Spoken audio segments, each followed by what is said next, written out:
Here's the thing. We think we can't really make a difference, but we can. And we can by just saying, what are my passions and talents and skills and experiences, and how can I channel those to do something that might help someone else? But it's just step by step, like, just one little thing after another. And suddenly a guy's walking out of prison, and it can be all sorts of things. It can be, believing in a political candidate that you support. It can be all sorts of things. And so this is just what I kind of think about midlife is we've got all these resources in terms of years and experience and skills that we've developed, and it's time to use them for the greater good.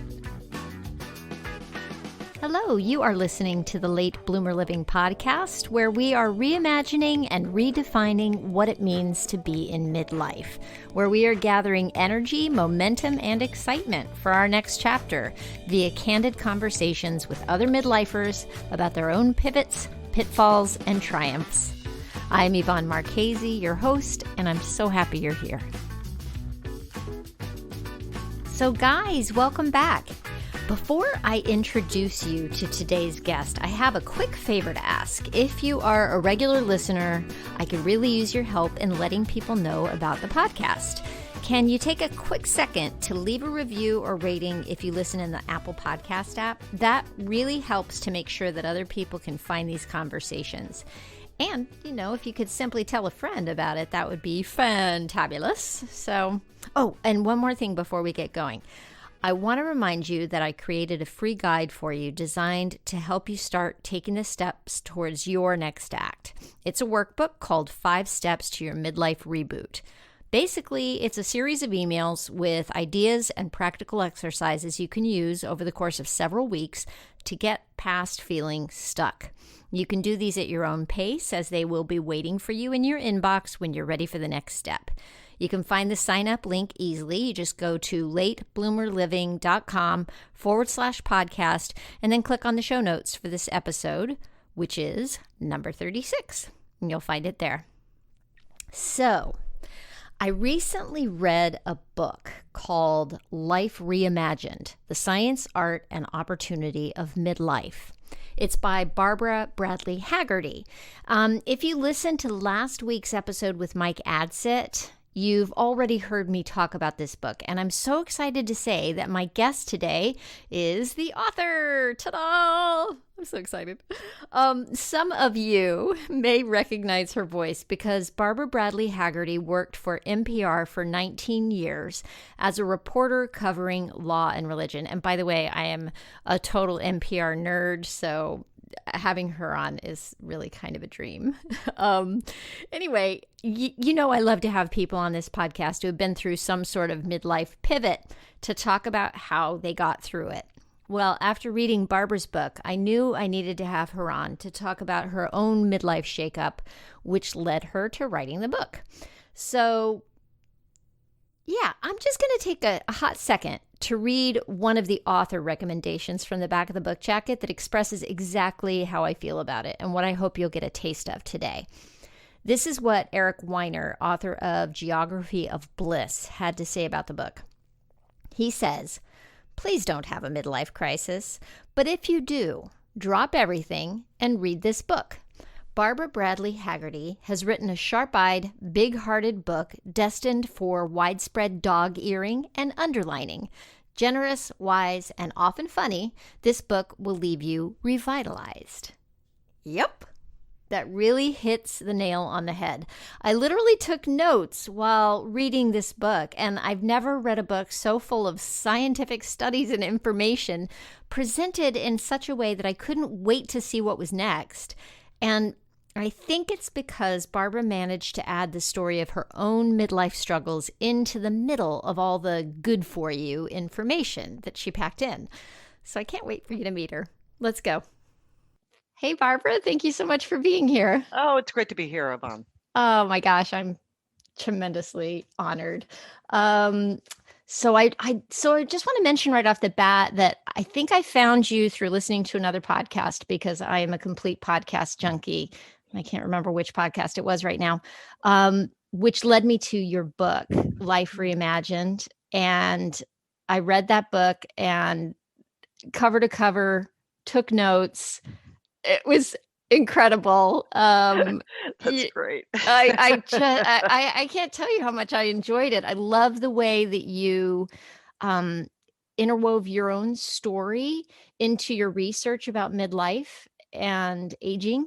And it was Thank you. so, I felt like I got to know you, but I also felt like the research was incredibly insightful. And Thank you. just thank you for writing that book. Well, sure. I think what's really true is that people remember stories, they don't remember facts. Mm-hmm. And so my view is if kind of a spoonful of sugar makes a medicine go down. If you want someone to know something, tell a story. And they will remember, they won't remember that, 5% of people did X, Y, and Z. They'll remember that, oh, Yvonne did such and such, and that kind of, oh, that reminds me of this larger insight. And so I think that's the way I like to absorb knowledge. And I think people just, we're storytellers. Our lives are stories, right? So Absolutely. that's what we absorb. Yeah. Yeah. Well done. Oh my goodness. So your book, in fact, led me to speaking to Mike Adsit. And so I just talked to Mike last week. He's going to be a week before your episode comes out into Hmm. the world. So listeners will have heard his story already. But I tell you, I didn't even get through chapter 7 before I felt like I needed to contact Mike because, Yeah. again, the storytelling, you brought him to life for me and what he went through, and just incredible, incredible. He's an amazing guy. He's made such a difference in my life. I mean, for a guy I never see anymore because he lives in Michigan and I live in DC. Uh-huh. And we text occasionally, but the lasting impact that he made on my life with cycling and this notion of having a little purpose. Um, I mean, every single day I think about him. So, and he's a wonderful, wonderful guy. I mean, he's turned his hobby into something really selfless, which is to help other people figure out what to do about cancer once they get that cancer diagnosis. So Yeah. he's turned something that he personally loves into kind of a public service. Yeah. Incredible, right? Yeah. So I want to back up with you a little bit to kind of rewind. You had a full career on NPR, and you took a book leave to do this to do that project, that book, right? And then I think there was some vocal cord issues that happened Mhm. for you, and I'm not totally clear on the timeline in my head right now, but I want you to kind of go back and tell us about how your journey, how you unwound from NPR and have gone on to the new phase in your life. Sure, sure. So in 2012, um, I began to have vocal cord problems and I would lose my voice.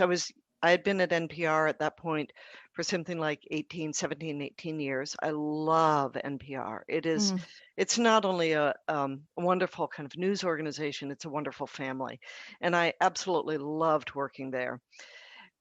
But what I found is that I would lose my voice for days or weeks at a time. mm, And then the chronic pain started in the kind of spring of 2012. And it would ratchet up when I was on deadline, which is quite a lot at NPR.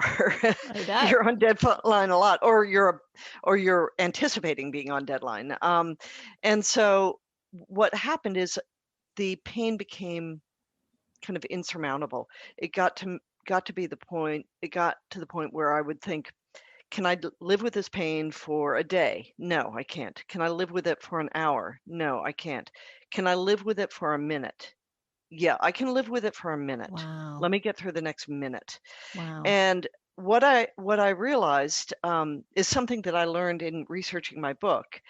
So I was at NPR, hadn't yet gotten my book contract for Life Reimagined. But what I realized was something that a man named Carlos Strenger told me later. He said, if you're in the wrong job, one of two things will happen to you. Mhm. Either you will leave your job or your body will force you to leave your job. Mm. And the reason I was in the wrong job was not anything to do with NPR per se. It was just I I had been doing daily news actually for about 30 years, and I didn't thrive on those kind of short deadlines. Some people do, but I like to have a little more control in my life. And so the accumulated stress of not only the news deadlines, but also kind of resisting them or being worried about them, it just created a problem for me, which attacked my vocal cords. I mean, it's clear that this was stress. Mhm. And the reason I know it's stress is because I realized I couldn't continue with this kind of pain. And so I thought, okay, what do I do? Well, I need to step away before making any big decisions. You don't want to make decisions in a crisis time. Mhm. Before making any big decisions, let me just step away from NPR, get another book contract. I'd already written one book, and see what happens with my vocal cords. So I wrote a proposal for the only book I could think of right at that moment, which was on how to thrive at midlife and how to avoid a midlife crisis, because I felt like, oh, I'm having something of a midlife crisis, so I better figure out how to avoid, how not to go into the depths of despair. And so I got a book contract to write Life Reimagined, and what I learned from that, aside from the fact that I needed a change, my body was forcing me to undertake a pretty major change in my life. But I also learned that I needed to kind of pivot on my on my career, essentially. That when you're middle aged, you have a few decades behind you, and you know what you're good at and what you're not good at, and what you like doing and what you don't like doing, and where you thrive and where you are hurting. And by that point, you know. But I was 53 at the time.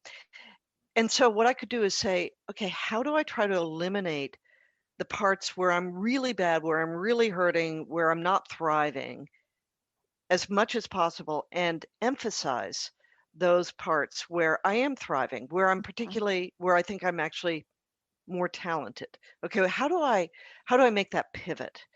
And so I thought about what I do, what I love doing, and I love uh, telling stories that make people care about big ideas. That's always what I've loved doing. And Me NPR, too. absolutely, and NPR was a wonderful venue for that, but it wasn't the right venue at that time. So I thought, how do I get away from daily deadlines Mhm. and pivot and tell stories about ideas that I think are important, and still be doing what I do, journalism. So that's when I ended up writing this book, and I essentially did pivot. I didn't have the horrible deadlines, daily deadlines. I did have a big deadline at the end of my book contract, but I was able to kind of relax and do what I do like doing and what I think I may do well. And that allowed actually the pain in my vocal cords just plummeted, Wow. just plummeted. I mean, when I was at NPR, right before I left, I was taking 24 pills a day, and not pain pills, but amitriptyline and gabapentin to kind of relax my vocal cords, and Mhm. 24 a day. Wow. And I felt like I was trying to run through water in a swimming pool. I just felt so Bogged slowed down. down. Yeah, Yeah. I mean, Ugh, it really awful feeling. created, and at a place like NPR, you can't feel that way. You have to be ready to, jump in and do a story on a moment's notice. But what happened is I left NPR temporarily to write this book contract for a year, and my pain levels came down to the point where, I was taking 2 or 3 pills at night, more just as a psychological safety net. Yeah, to be able to sleep. Right, to be able to sleep, Yeah. to just Yeah. not worry so much. It doesn't mean that my vocal cords are perfect, they're not, they still get tired, Mhm. but what it did mean was I was out of the chronic pain, and, so what happened is when I was writing my book and they came out with a, buyout, um, I decided to take it kind of much to the shock of all of my colleagues because I had a great job. but they Mhm. didn't know that underneath it was really damaging to me. Yeah. And so I took the buyout and went into the vast unknown. Fortunately, I had a husband who was a tenured professor, and so we had an income, and he was so generous about letting me try to rebuild based on a more solid foundation that was sustainable for me. He was Yeah. just terrific. But then I went into the kind of great unknown. Wow. That's a scary step. That's a Mm, scary step when I think especially in midlife, you know. It's I've right, taken a couple of steps into the unknown myself, and doing it in my 20s was scary enough, but right, as I've right, gotten older, it's right. Right. yeah. No, no, it is a scary step and it's an identity step too. I mean, Mhm. you know, one of the one of the difficulties I had was who am I if I'm not NPR's Barbara Bradley Hagerty? Who am Right. I? Mhm. Um, and before, it was easy if I'd be at a party or meet someone, I'd say I'm Barbara Bradley Hagerty, and a lot of people would, recognize my voice and my name. Right. And suddenly I was kind of drawing away from that, and there was a bit of a what I thought might be a bit of an existential crisis. But then, Yvonne, I recognized something, and this is an important lesson. It was a hard lesson to learn for me in midlife because it it was the fruit of a hard assessment of where I was in my career. Uh, it's like I mean, a lot of things are like the military, where it's a big pyramid. It's big at the bottom, and then it just gets smaller and smaller and smaller until you reach the top, the generals and all of that, the admirals. And that's how life is often. I mean, we start out in in our 20s thinking that we'll find the cure for cancer or we'll win a Pulitzer Prize or whatever. The world seems infinitely is an infinite opportunity for Right, so many you and possibilities. you and me to be rich and famous, right? Mhm. And names that will be remembered by our great great great great great grandchildren and will be in the history books. Well, you know what? That actually doesn't happen very often.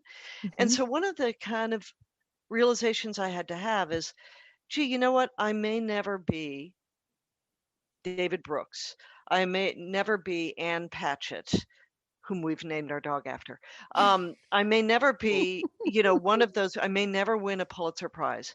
So let me just think about what kind of impact or what kind of life I want to live now.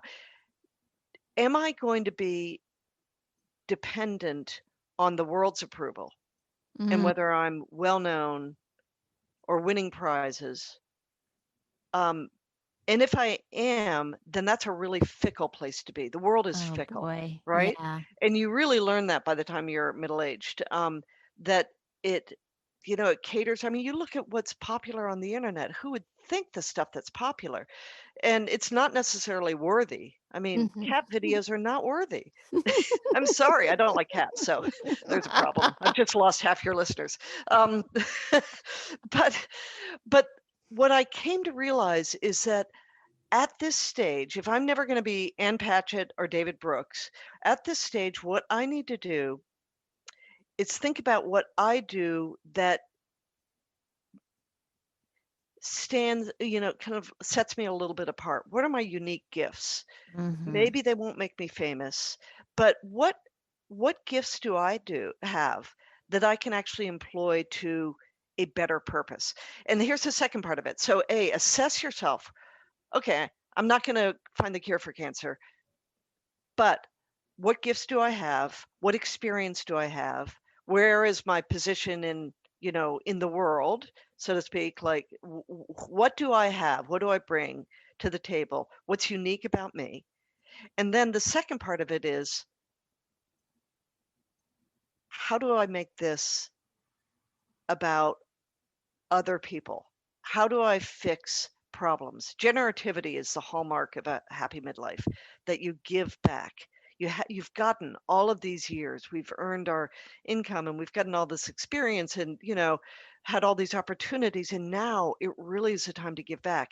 So, what I realized is that I had to not be judged by my accomplishments in the world and the awards I got, or how many likes I got on my latest Atlantic article or whatever. I had to judge myself on whether each day was meaningful.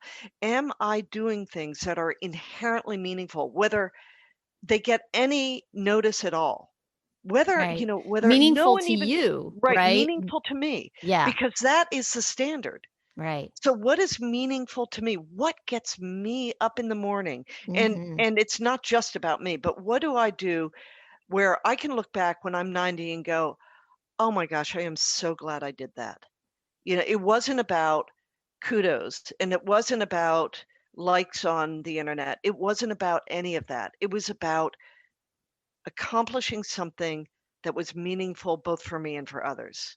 Yeah. Something that gives you energy when through the Yep, day that just drives you through. Clearly, I mean, right, I can see and feel your energy, and I can see how right now you are doing the things that drive you, right. right? Yes, I am. I Yeah. am.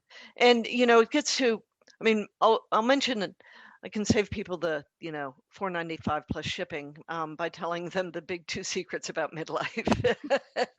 And I was just gonna go there. so the two big secrets about midlife is friendship. And that's not, I mean, friendship, yeah, within your family and your spouse and your kids and all of that. But actually, external friendships are incredibly important to midlife, to thriving at midlife. Partly because there are two things. One is that you can keep the friends that bring life to you and energy to you, and you can kind of back off from the friends that drain you. Whereas you can't do that with family members, right? You Right. can't say, "Ah, I don't like my mother-in-law." You just have to kind of suck it up and go to dinner with her. And so friends, they can be a really positive force, but they're also a safety valve that your family often can't give you. I mean, the friends I have there are other reporters or producers who we can talk about stories and we can frame things and we can talk about the meaning of life and journalism. There are people who I can complain about, the fight I just had with Devin, and I can't complain to Devin about that, you know. Right. So I need my friend to complain about it. And so there's as we have aging parents, I mean, my mom is 99 and I've been through a whole lot with her and I have a couple of friends who are going through the same thing. So Yeah. they're the safety valve that allows you to kind of to kind of let off. It's not just letting off steam, but make connections that help you navigate the world. That's what they Yeah. do. They help you navigate the world. So that's one thing that's really important. The other thing is the idea of purpose in life. And for that, and this actually leads to Mike Adsit.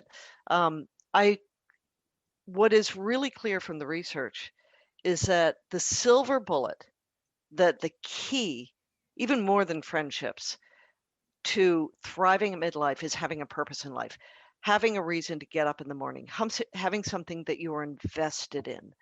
And I mean, the science is unequivocal on this, that people with a high purpose in life are less likely to get Alzheimer's, less likely to have a heart attack or a stroke. Even if they have Alzheimer's, they don't show the symptoms. They're much less likely to show the symptoms of Alzheimer's than people who are low in purpose in life. I mean, studies have shown that people who have like intermediate level Alzheimer's disease did not show a single symptom. Yeah, I No was just watching confusion, your nothing. TED Talk, and, I think it was the research with Julie Yes, Schneider's research and right, Marge's brain. right. Oh my goodness. So tell a Yes. little bit of that story real quick. Sure. So Rush Medical Center out in Chicago has been doing these studies on midlife and actually aging and what keeps your brain vibrant. And they have a whole bunch of things. Well, what they did is they um, went to a retirement house where there were healthy people. I believe it's 60 and older. Maybe it's 65, but healthy people 60 and older, I believe it is. And they would go and they would every year these researchers would go and give these people, if they agreed, a battery of psychological and cognitive tests. And they do this every year until the person had died. And then the person had given consent to have their brain autopsied so they could see what the brain looked like. And Mm. so what they had is like 10,000, no, excuse me, forgive me.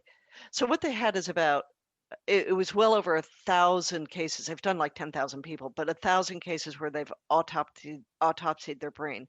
And I'm talking about 2013, so that's probably a lot more now. Right. And what they could do is they could see the people who had Alzheimer's disease, for example, the plaques and tangles of Alzheimer's, and then they could look at the cognitive and psychological tests and see who was thriving, who didn't show. People like Marge. Marge showed she had intermediate level Alzheimer's disease and did not show a single symptom, Amazing. right? No confusion, no problems with remembering names or no, nothing.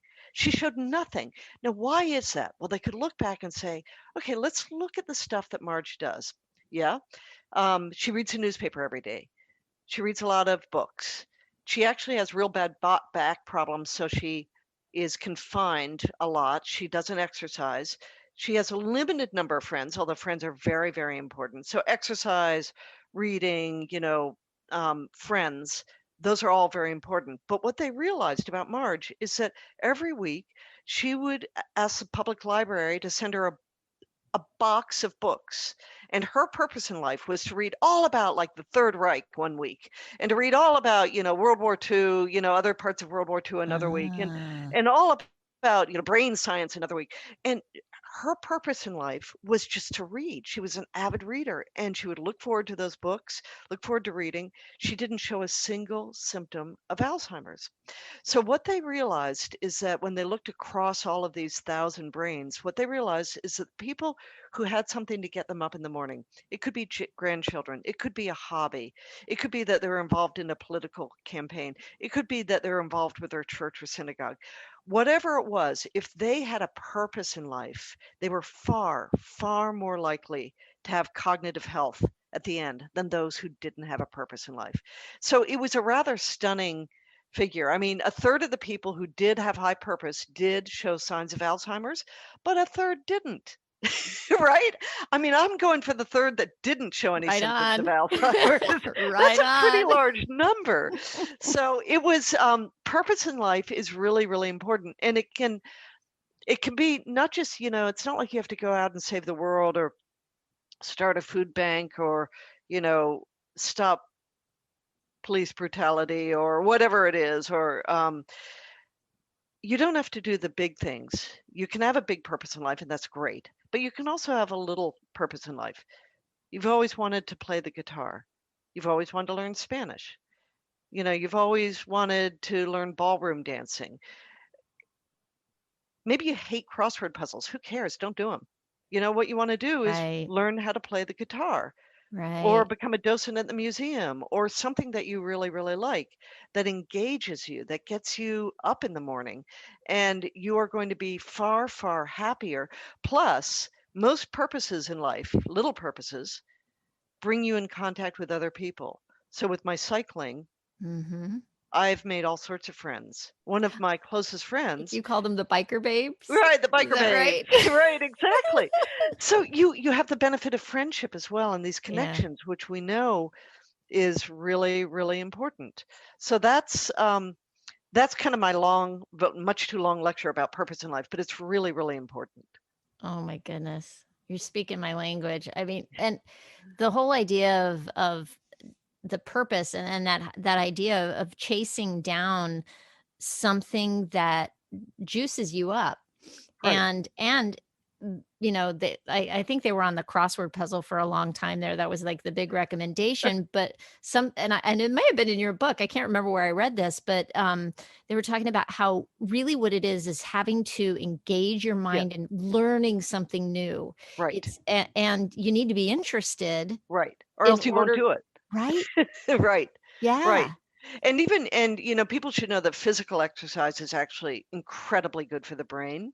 Mhm. Um, you said something which I think is really true. With a lot of these little purposes, it's good to have a goal.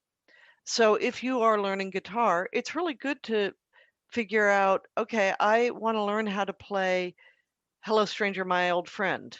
right? I want I want to be able to play some Bob Dylan. I want it whatever it might be, but it's good to have a goal.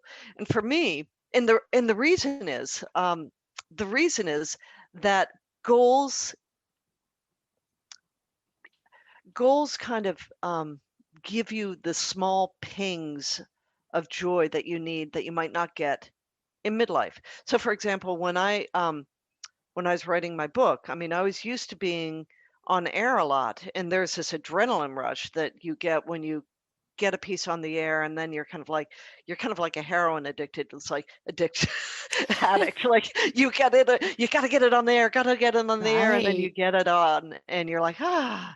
But I had that, on a regular basis.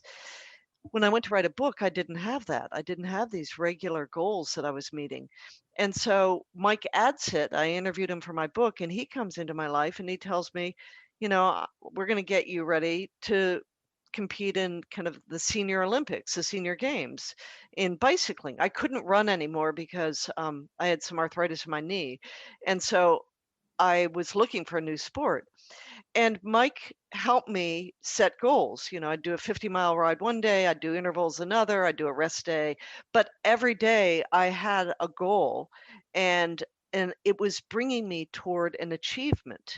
Mm, And what was one person described midlife, said, when you're young, you have all of these milestones, right. right? You graduate from high school, you graduate from college, you might find someone, fall in love, you have your first job, you have your first child. There are all these milestones, but then you hit midlife and it's like one long run on sentence. There are no commas or periods or semicolons to kind of break up the long monotony of responsibility that you have. Mm-hmm. And what these small goals do, my cycling or learning to play the guitar or whatever it might do, it gives you punctuation in Yeah. that long midlife. And that's what happened with me, and it got me through my book. Yeah, there's no like you said, there's no milestones. We and I was talking to a friend recently and she was like, I'm convinced that this is why midlife is so hard. Was This is what she was saying is, when you're young, you have a vision of yourself I'm talking really young, you're a child and right and you're visioning yourself in your 20s, maybe even your 30s. Oh, I'm going to go to college. Maybe I'm going to get married, maybe I'm going to have kids, maybe Right, I'm going to and then you can kind of picture yourself like as an old person with grandkids and all that. And so but the midlife part of it is like this chasm of nothingness that right. you don't even think about. It's like, you don't even think about midlife. It's very and what's funny about midlife is that, it's actually a time where it's a hard time because often you're raising kids and you've got heavy responsibilities at work and you're trying to pay your mortgage and you're thinking about college bills, and so there are a lot of things that weigh you down. But it's also a time of real meaning because you are building something that is lasting, whether it's kids or career or friendships or whatever it is. You are doing something that is lasting. And so it's kind of funny because people think they everyone, people thinks that midlife crisis is something that everyone experiences. But in fact, only about 10% of people have that angst that they won't achieve their goals by the time they die. That's basically what midlife crisis is. And so you have to buy a, sports car and dump your spouse. I mean, like only about 10% of people have that. Most people just see that this is a hard trudging period and it's also a meaningful period.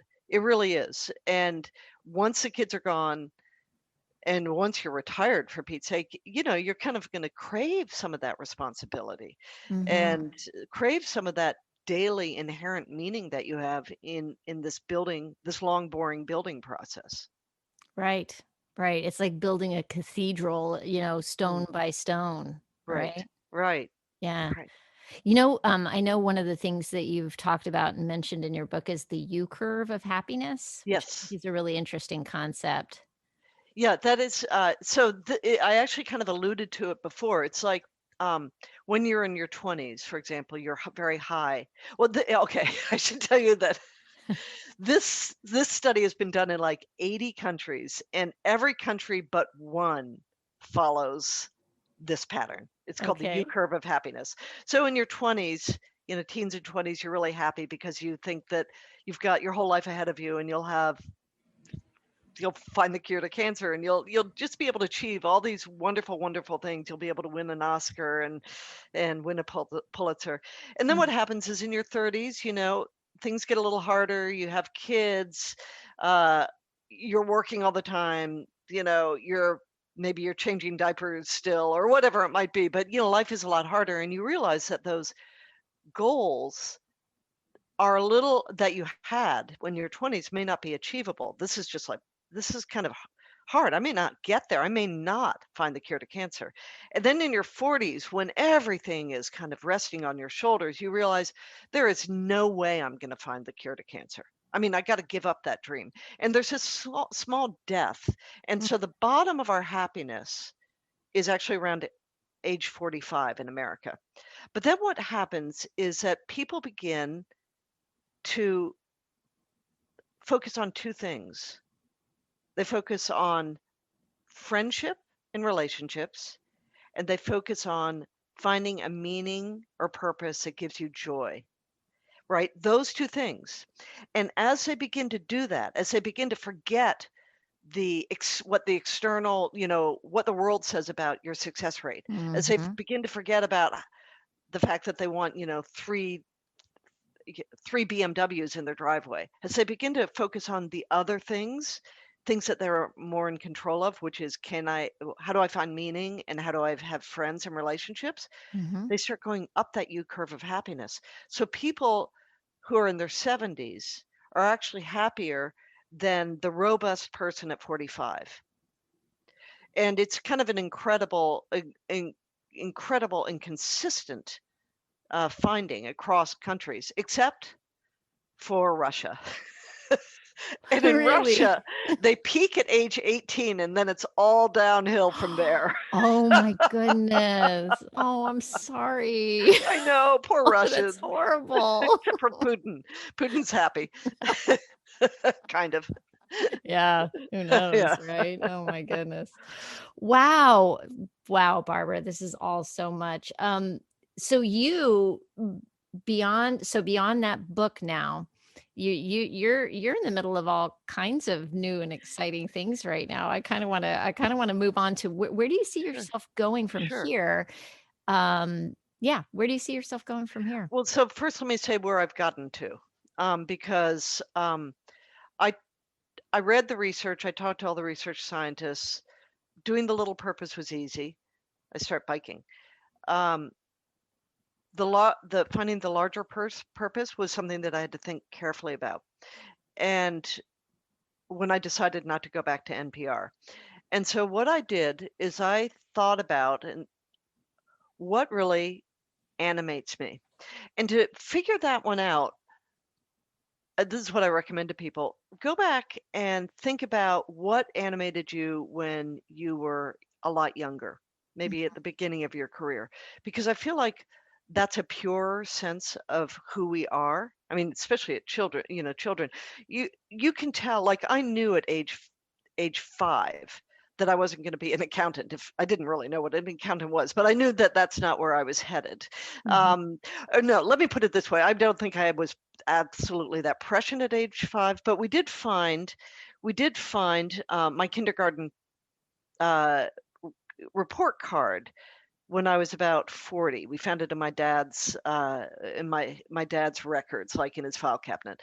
And what it said when I was in kindergarten was, Barbie always listens very carefully to the stories we read and asks why people do the things they do. And she's very dexterous with the scissors. So I put the scissors part aside. That's not going to be a long-term profession for me. But back then at 5, it was clear that I was interested in stories. Why do Mhm. people do things? And that's what I do now, right?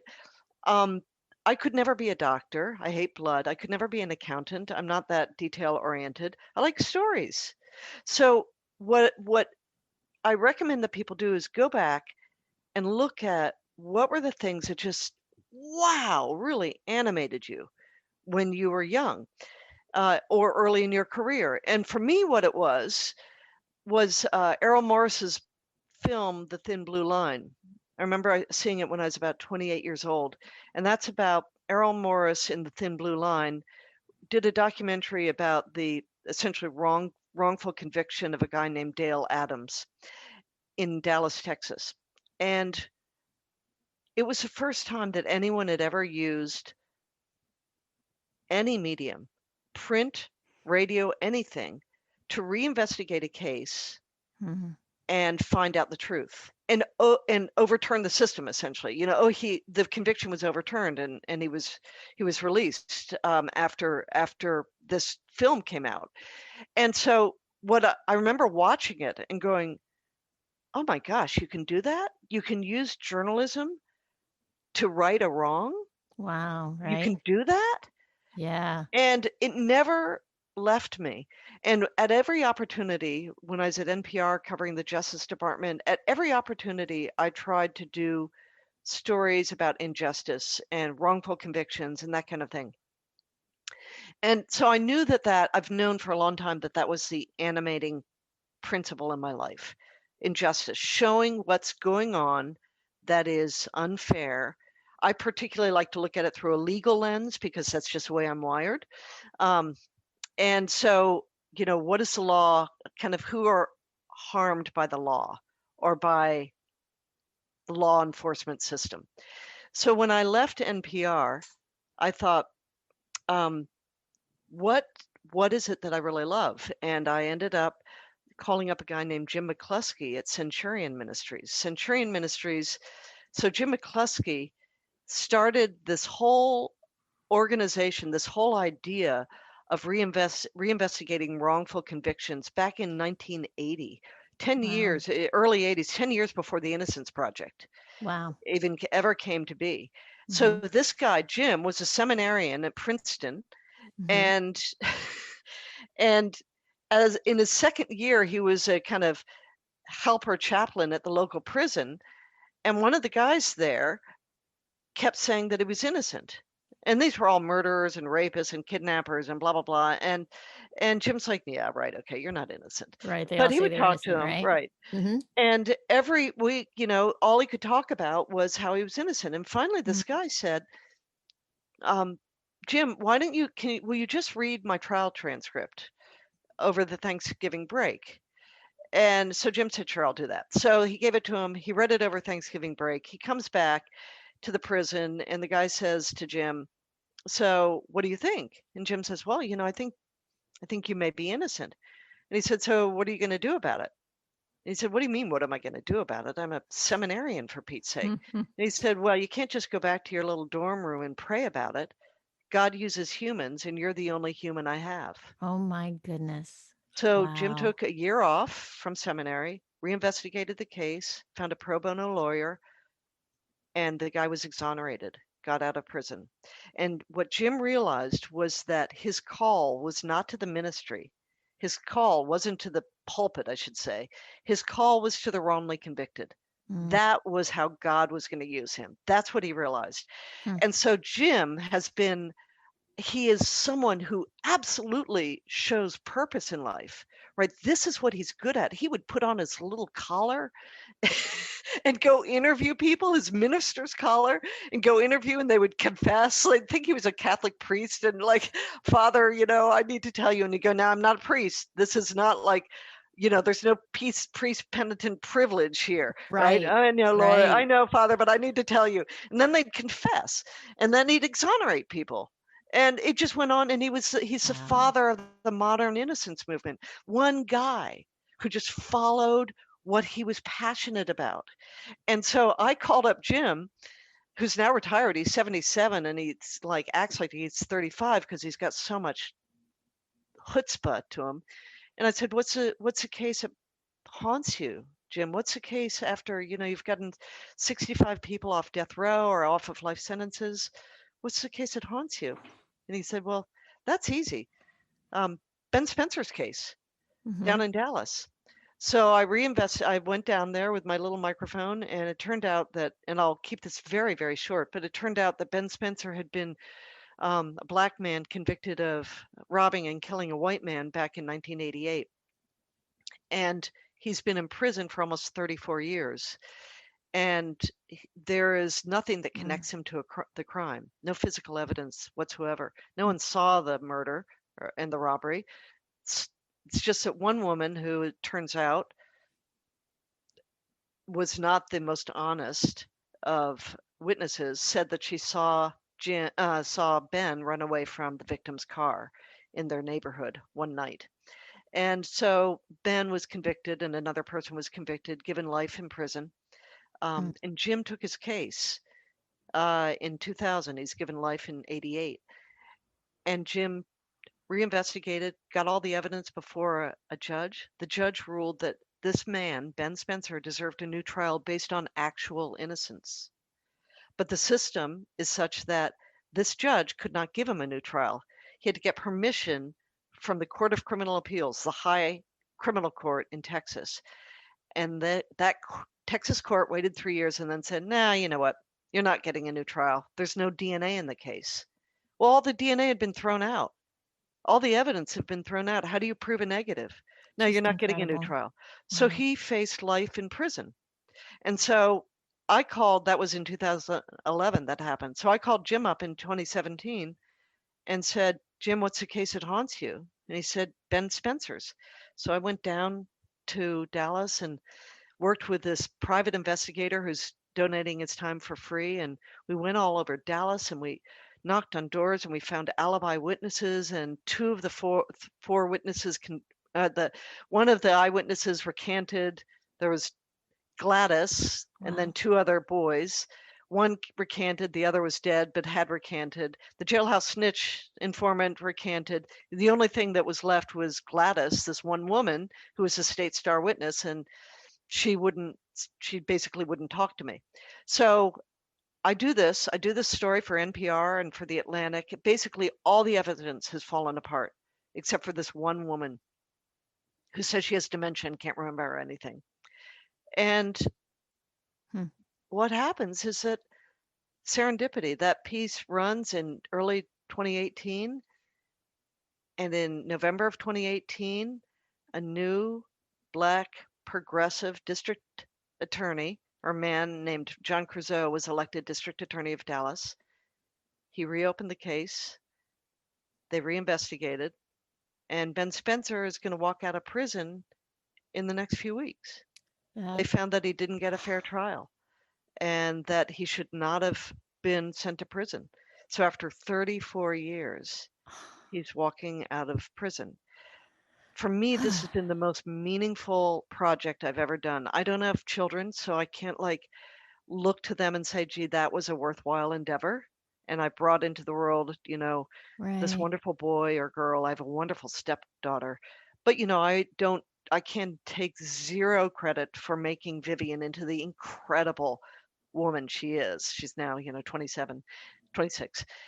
I can't take credit for that. Um, but so this, when I look back, this will be the most Mm. meaningful thing I've ever done. It's only one man, but it's part of a larger endeavor because now I'm writing a book and there's probably going to be a documentary about it. So it's part of a larger endeavor to show the problems with the legal system in a way that I think is pretty compelling. And so that's what I'm doing. And I'll tell you, it's not work, right? It's not work. Right. I mean, it is the most fun I've ever had in my life. I know that sounds grim, but I've also, made friends with his ex-wife. He begged his wife to divorce him so that she could have her own life and find someone else. And she stayed so loyal to him. And now they're probably going to get married again. Aw. And because she has been his most loyal supporter. And he had kids, right? And Yes, he had a child. and He's a never one. seen his child outside of the prison walls because his wife was pregnant when he was Uh, arrested. So he's The child is now 33 years old, and he has to establish a relationship with him, a real relationship. And it's going to be hard to navigate that. It's going to be hard to navigate being out of prison after 34 years. Yeah. But but it's been, here's the thing. We think we can't really make a difference, but we can. Mhm. And and we can by just saying, what are my passions and talents and skills and experiences, and how can I channel those to do something that might help someone else? Yeah. This is one We're also afraid example. to acknowledge our own power, you know? Yeah, that's true. I Yeah. know I am. I Yeah. know I am. But it's just step by step, like, just one little thing after another. And suddenly a Mhm. guy's walking out of prison. And it can be all Amazing. sorts of things. It can be, believing in a political candidate that you support. It can be all sorts of things. And so this is just what I kind of think about midlife is we've got all these resources in terms of years and experience and skills that we've developed, and it's time to use them for the greater good. Yeah. Yeah. Absolutely. Here, here. Let's go, people. Not over yet. It is not over yet. No, it really isn't. No. Oh my goodness. Well, I was gonna ask you, what movie had a big influence on you, but I think we have that Yes. answer. Oh my goodness. Wow. What so here's a question for you because since you asked Jim that, what keeps you up at night now? Mm. There are a couple things that keep me up. One is personal and the other is more global. Um, what keeps me up at night is personally is like, oh my gosh, did I make a mistake in that story?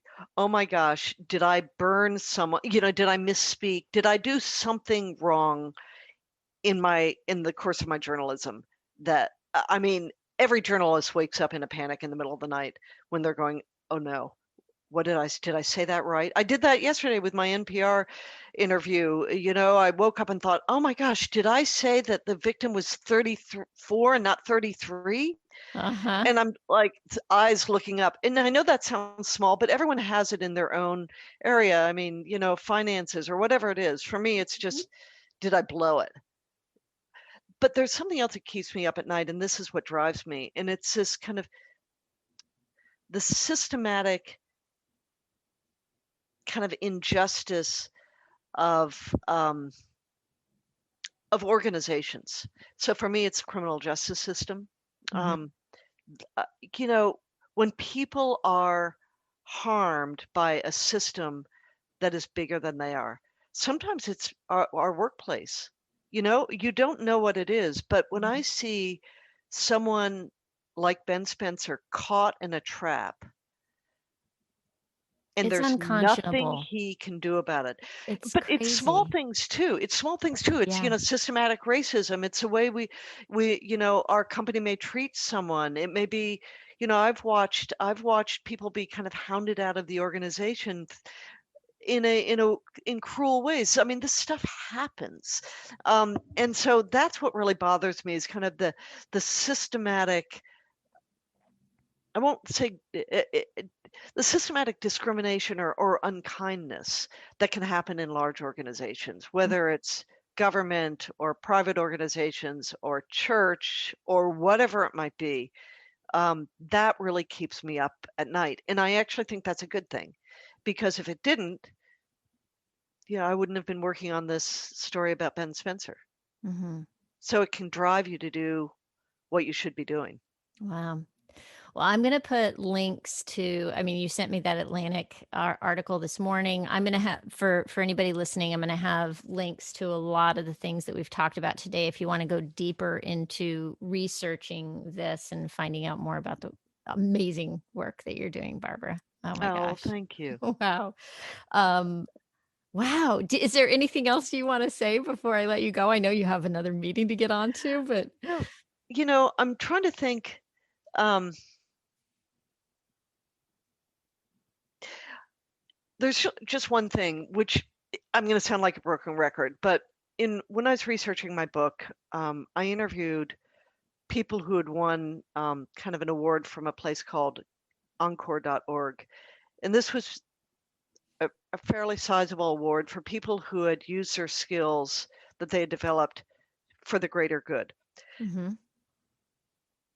So you had people who started intergenerational living for people, or you had a lawyer who had been a bankruptcy lawyer who actually was helping now people retain their homes, right? So you had people who are using their skills and flipping it over and pivoting and helping other people with it. And I remember what one person said is, she said, you know, Barb, just go for the big purpose. Go for purpose. Do something for someone else. You can't believe how good it will make you feel. It will change your life. You'll never stop operating that way once you have felt once you have sensed what it is like to help other people and to use your skills and talents and experience to help others. You will never look back. Just find a purpose and do it. Mm. And I'll never forget her saying that. And I tried to do it. Oh my gosh. That's it. It was for me, at least. That is, it's spot on. Thank you so much for being here. It's really been fun. Thanks for your good questions and Oh, letting me talk. As yeah. you can tell, I like to talk. Never stand between a radio reporter and their microphone. Well, for me, this is just a seminal moment, high point. I'm just Thank you. amazed and happy to have you here. Thank you. Thank you. Well, there you have it. I want to take a minute to thank Mike Adsit for introducing me to Barbara. I feel so fortunate to have been able to talk to both of them, and I'm so happy to have been able to put their episodes back to back for you to listen to. How cool is it that they formed a strong friendship that blossomed from an interview for her book? It just goes to show that you never know who might come into your life and help shape it when you start exploring your purpose. If you want to know more about Barbara or read more about Benjamin Spencer's story as he's being released from jail after all these years, I'll have information and links for you in the show notes. You can just go to latebloomerliving.com/podcast and click on the show notes for episode 36. And a reminder that while you're there, you can also find a link to the sign-up sheet for your free guide, 5 Steps to Your Midlife Reboot. Thanks so much for listening. Can you, by the way, take a minute, another reminder, to share this with a friend who might enjoy it? Did you know that you can email people the link to this episode directly from the Apple Podcast app? It's pretty cool. I do it all the time when I hear something that I know my husband or a friend would appreciate. So thanks again for staying with me all the way to the end. I hope you have a fantastic week. Stay safe and well. Talk soon.